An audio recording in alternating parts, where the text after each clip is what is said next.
What's up, friends? Welcome to Mom's Dinner. My name is Susie Weinrich. Here, we're helping you feel successful in your kitchen with super easy and delicious recipes.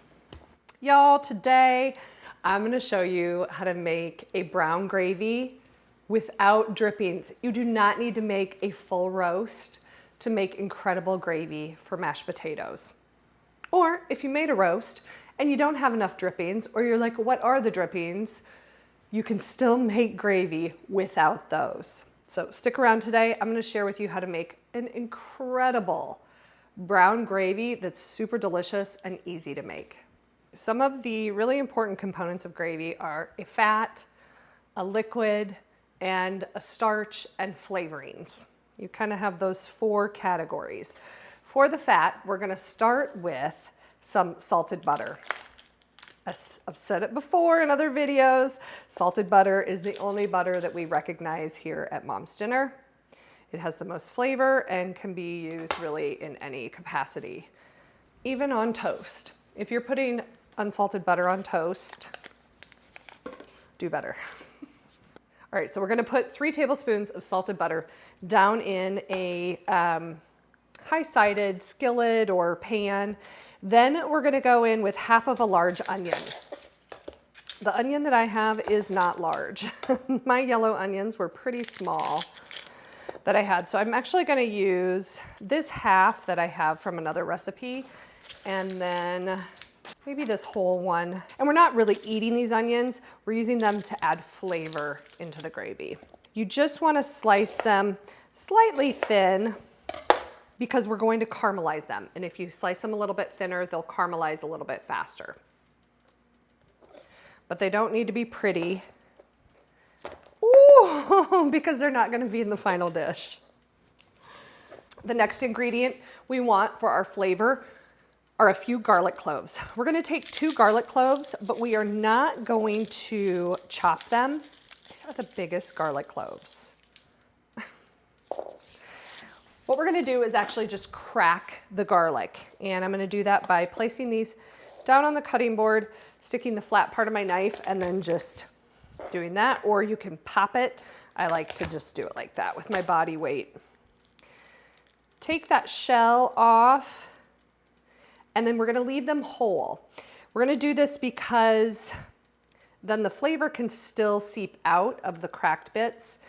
But then once it's time to remove the garlic, it's not gonna be difficult because they're still either gonna be in, one piece, or sometimes they fall apart into a couple of pieces. But if you mince it or dice it, then it becomes a little more difficult to remove the garlic. All right, we're gonna get this all stirred together, let that butter melt, and get these onions and garlic coated in the butter. We're gonna let this saute over about medium heat for about 15 to 20 minutes. This is kind of a low and slow process to get the onions and the garlic to start to caramelize.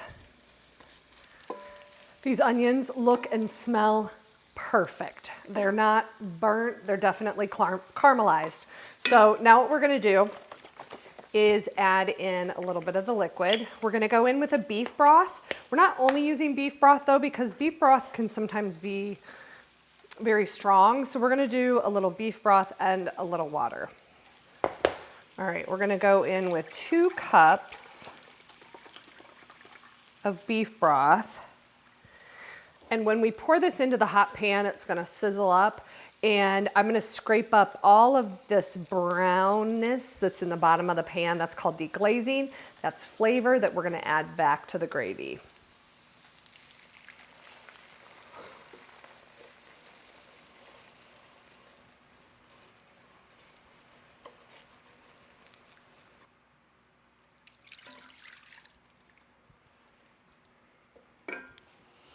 All right, we're also going to add in 1 cup of water,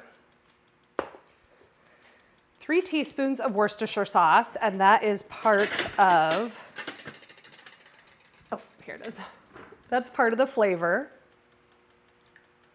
All right, we're also going to add some Better Than Bouillon beef base.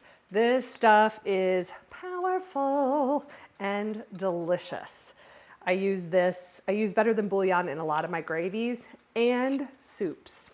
So we're going to add 1 teaspoon of the Better Than Bouillon beef base, 1 bay leaf, half a teaspoon of onion powder, and half a teaspoon of garlic powder. Notice that we're not adding any salt because there's plenty of salt content in the liquid and the beef base that we're adding in here. And so we'll taste it at the end and see if it needs salt. We might crack a little bit of black pepper in here as well. All right, I'm gonna let this simmer together over about medium-high heat for about 5 minutes, and that's just gonna develop a little bit more flavor. All right, this is simmered together really well. So now we want to strain the solids out of that liquid. I'm going to do it with a fine mesh strainer set over a bowl. If you don't have this set up, you could use a slotted spoon and get all of that out there. That would work as well, but we're going to do it this way.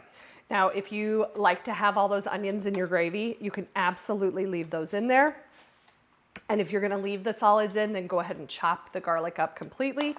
You just want to remove the bay leaf before you move on with the recipe. I'm going to press as much of the liquid as I can out of the onions because that is super flavor. So about 2.5 cups of gravy is what you're going to get. So we want to add this back to the pan. Bring it to a simmer. And what we're going to do now is make a cornstarch slurry. But instead of using water, we're going to use a little bit of cold beef broth. To make a slurry and to make it work, there are a few rules that you have. A slurry is generally made with a liquid and cornstarch. So we have the cornstarch here. The liquid needs to be cool. And once you make the slurry, the cornstarch will settle back down into the bottom of the bowl. So make sure you stir the slurry right before you add it to the liquid. So we're going to do 3 tablespoons of cornstarch, and then we're going to do 1/4 cup of beef broth.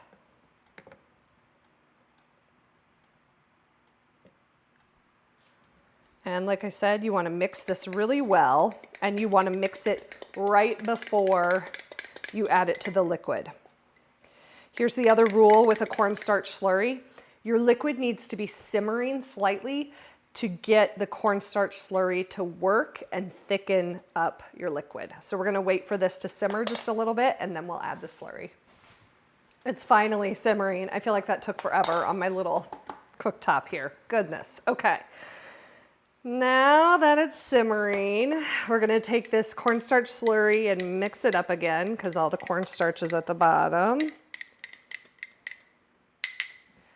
Then we're going to pour this in, and we're going to let this simmer until it's to the perfect thickness. And really, if your stuff is simmering, it should happen pretty quickly. I'm going to switch to one of my favorite kitchen tools, my flat whisk. This is the perfect time for it. I don't think it's called a flat whisk. That's just what I call it. I'll link it down in the description box if you're watching this on YouTube. And check it out on Amazon. Oh, yeah, this is gonna be so good. I'm gonna go ahead and turn that heat off. Perfectly thick, perfectly flavored, perfect gravy. Next time you need a gravy recipe, I really hope you come to Mom's Dinner because I have incredible gravy recipes on my site, momsdinner.com. Perfectly thick, grabs the spoon, but isn't so thick that it's just glommed on there. That's good gravy. Let's give it a try.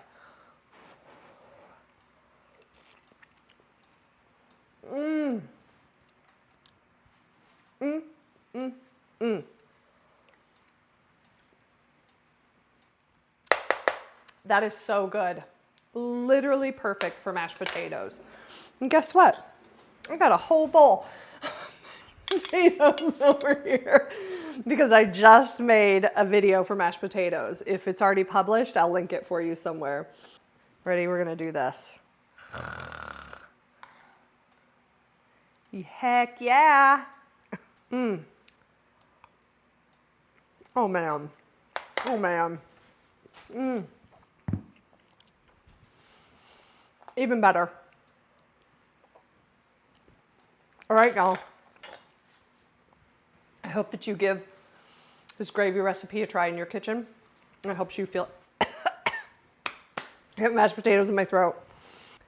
I hope you give this brown gravy recipe a try in your kitchen and it helps you feel like a success at dinner time.